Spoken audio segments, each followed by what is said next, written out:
Hello, everyone. This is Sam Yakel from FilmFestivalCircuit.com and the director of the Oregon Screams Horror Film Festival. Right now, we're gearing up for our fall screening, which is going to take place on October 17th at the Clinton Street Theater in Portland, Oregon. It's going to be a day of networking, refreshments, and tons of independent horror films. It's going to be great. You got to check it out. And to get ready for that, we've been talking with some of our participating filmmakers. So today, we're talking with Harry Waldman, who's the writer and director behind Bay for Blood. Harry, thank you so much for meeting with me today. Yeah, thanks so much for having me. It's great to be here. So we've talked several times before. You've had your film enter the room in several film festivals on the film festival circuit, and now you have an exciting follow-up, a kind of film, Bay for Blood. I just want to say, awesome job on this. I had a great time watching this. Tell me a little bit what inspired this film. Yeah, so a little similar to Enter the Room. It kind of started with, it was based a little on Pieces of Me, on a few people I knew growing up, which, yeah, was kind of similar with my previous film, Enter the Room. Actually, interestingly enough, first off, obviously, I don't condone anything James does. He's a little bit of a nut.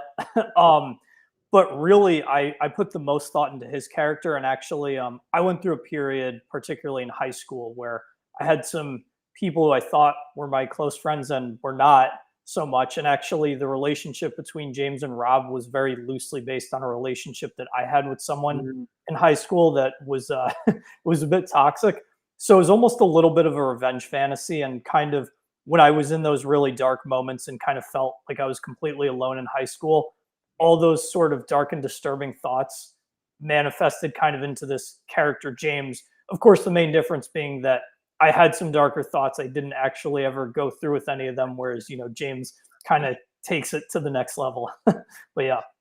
Well, I love that. So this is sort of like a little bit of a catharsis to write a character that is like the extreme version of your innermost thoughts.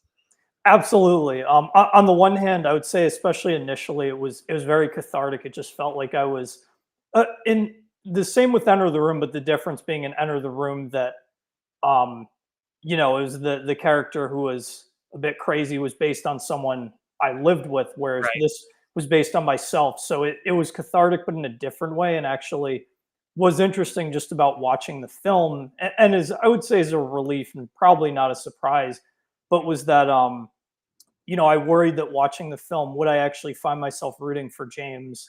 And Rob was based on somebody I was not too fond of. But when I watched the film, I just realized, like, sure, he's a human being. You can feel bad for him. You see the pain that he's gone through. But, I can't help but find myself, while I get where he's coming from, I can't be on his side. Right. And that was a relief. Well, I think what's cool about this film is that it does progress in a way where you get multiple sides. There are moments where you think that James is sympathetic. There are moments where you think Rob is sympathetic, and it kind of, I don't know, you create an emotional web with these characters that is not just one way. It's multifaceted. What's it like, kind of writing in these multiple voices and multiple kind of shifting through the progression of the film? Yeah, it's no, yeah, I'm glad you brought that up. I completely agree. It's I think one of the keys. I try to do it with all my films, especially with Enter the Room and Bay for Blood, was just understanding that the world is not a black and white place. Like maybe a more, and not that there are plenty of blockbuster films I love, but it is more common with Hollywood films that is how, there's a villain and there's a hero. Right. And while of course, you know, James, I guess you could say he does kind of end up becoming the villain as the film progresses. I still wanted the audience to have mixed emotions about James. And kind of like you mentioned, he might scare you, you might hate him at times, but there are times where you see this as a human being. And same with Rob.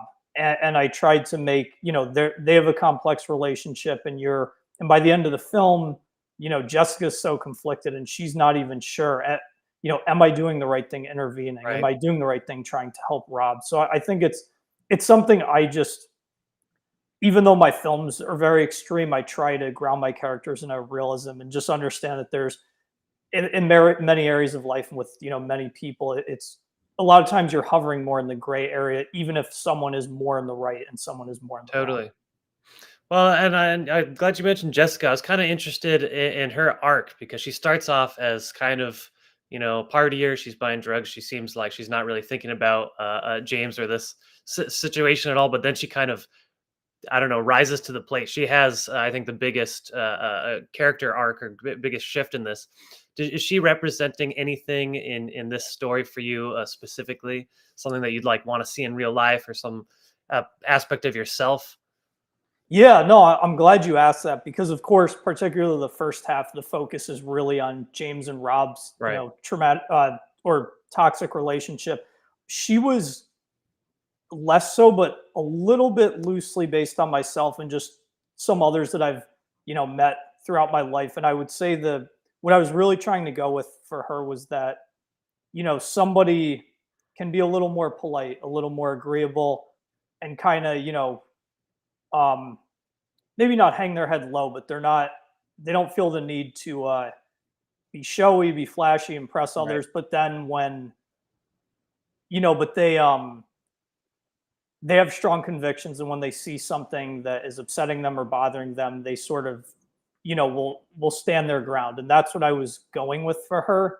I was hoping that, that it would subvert the audience's expectations a bit, particularly, near the end of the film when she not to give too many spoilers away, but when she decides to go in and intervene with this kind of Totally. crazy situation. But yeah. Well, and I also want to talk about, this works as such a good companion with Enter the Room, because I think they touch on these similar emotionally intense relationships. Things kind of spiral out of control, and something that really leads to that feeling of spiraling is the interesting kind of editing and the more experimental portions. Enter the Room had it in a really intense way at the end, and this one had it throughout. So I really love the POV shots from Jessica's perspective, and I love that ending. I think that's so cool. Tell me a little bit about these experimental, interestingly edited moments.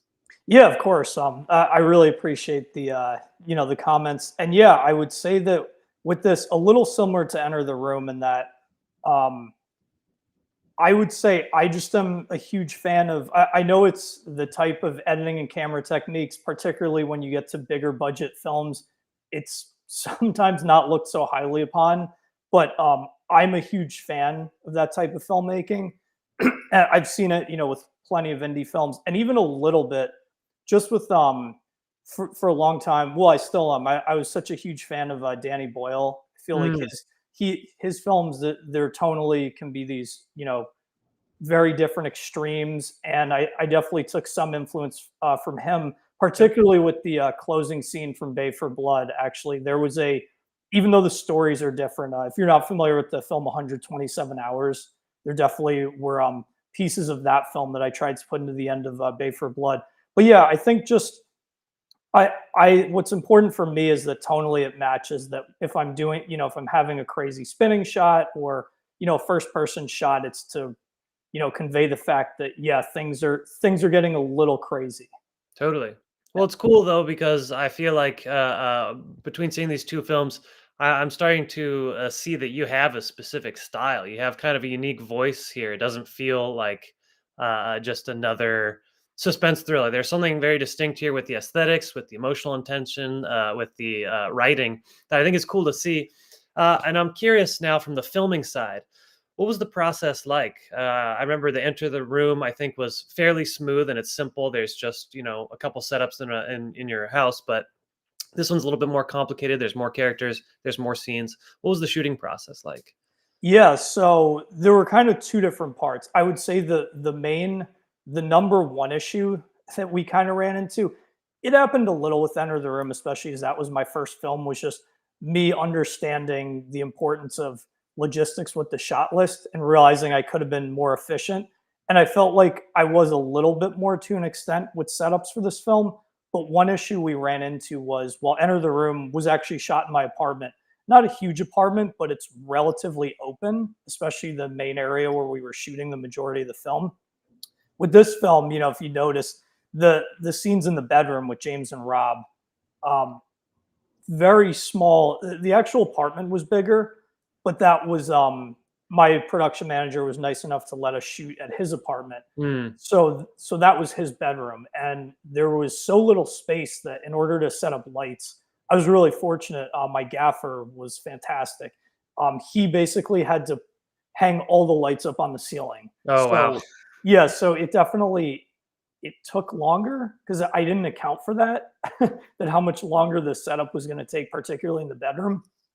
So, excuse me, that was sort of the first obstacle we ran into. Aside from that, with the actors and everything, that they were very prepared. That all went pretty smoothly inside. Outside, things got a little tricky. So, For sure. mentioning Enter the Room, where it was all pretty straightforward, just shooting inside, not having to worry about all the external factors of shooting outside, whether it's bad weather, it's too sunny, there's can be a million audio issues. So yeah, with Bay for Blood, doing the outside stuff, it one of our shoot days, we ended up getting everything. We ran a little behind schedule, but I would say the toughest part of it was dealing with all the extras. The scene at the end where all the neighbors kind of are running Totally. out. Yeah, we had I was fortunate that my cinematographer Lance, he found that spot because we were initially going to kind of just shoot it on a sidewalk on the street, and that might have been a disaster. So he found a more secluded place. But even with that being said, we really had to. I'd have my production manager and a production assistant kind of help coordinate everybody to move in sync, and it's a relief it worked out because I remembered when we were beginning, to prepare to do everything, just thinking, oh my God, this could be a total disaster. So I would say the day with the extras was easily the hardest day of the shoot. And yeah, just shooting outside, there definitely are a lot of stresses that I did not have to Totally. deal with during the shooting of Enter the Room. Well, it's cool though to see from Enter the Room attempting a more ambitious production. Increasing the cast list, increasing the difficult setups. But it's cool. I mean, you buffet it. You hang up the lights from the top, or you take the time to find a better, more secluded location, and it really pays off because it feels like in this film you go the extra distance. There's the details, there's the external shots, and it all kind of works to make a package that feels very professional and complete. Um, well, tell me. I know you must have another film you're working on because you stay busy. So tell me what's next. Of course, I have a few going on. Okay. Yeah, so the first one is my feature film. I may have mentioned this in the past, The Corridor Crossing, Okay. Yeah. where yeah, that one it's been in post for a while. It's been an incredible experience. It's actually been my favorite project I've worked on, but as it's my first feature film, it has been in post production for a long time. I'm getting pretty happy with how the cut is. I'm pretty close to bringing on a composer. That ended up getting pushed a little further back. I'd been wanting to do that earlier than I had, but I do have a temp score on, which I'm feeling good about. And color correction still needs a bit of work, and then even after that, it'll need a bit of cleaning up. But I'm feeling really good about how it's coming together. So I'm super excited to Excellent. eventually get that finished and finally start getting that out to festivals.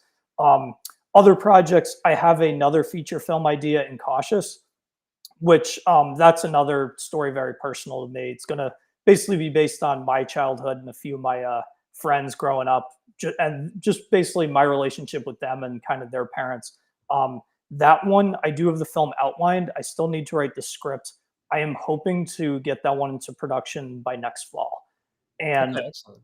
yeah, and then the last project I have is I've actually started to dabble in animation. I've been a Oh, huge fan of animated films. I did draw a lot as a kid, but I was not.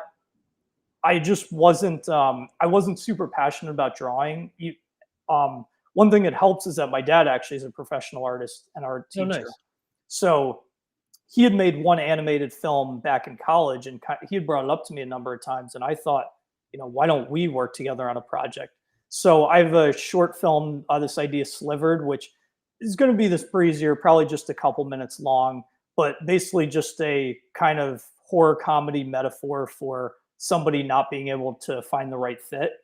And yeah, that one we're storyboarding now, and we he's drawing his drawings are incredible, but we're banging our head against the wall a little as we have very minimal animation experience. But Hmm.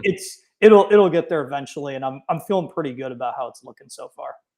Well, that's cool. That's exciting. A whole new thing. I mean, you'll have to think in terms of voice acting and what you can show with animation is a lot crazier and a lot more broad scope. But that's cool. You've got multiple projects in various stages.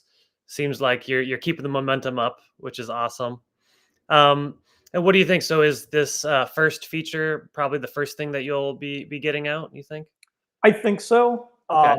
especially because if I had more experience with animation, just because um, that shouldn't once we get into production, I don't feel that the process will be super long, but like I'd Right. mentioned, we're still storyboarding for a decent while, and then we're gonna have to likely find an animator to actually get everything Totally. moving. So my guess is that the feature film, The Corridor Crossing, would be finished first.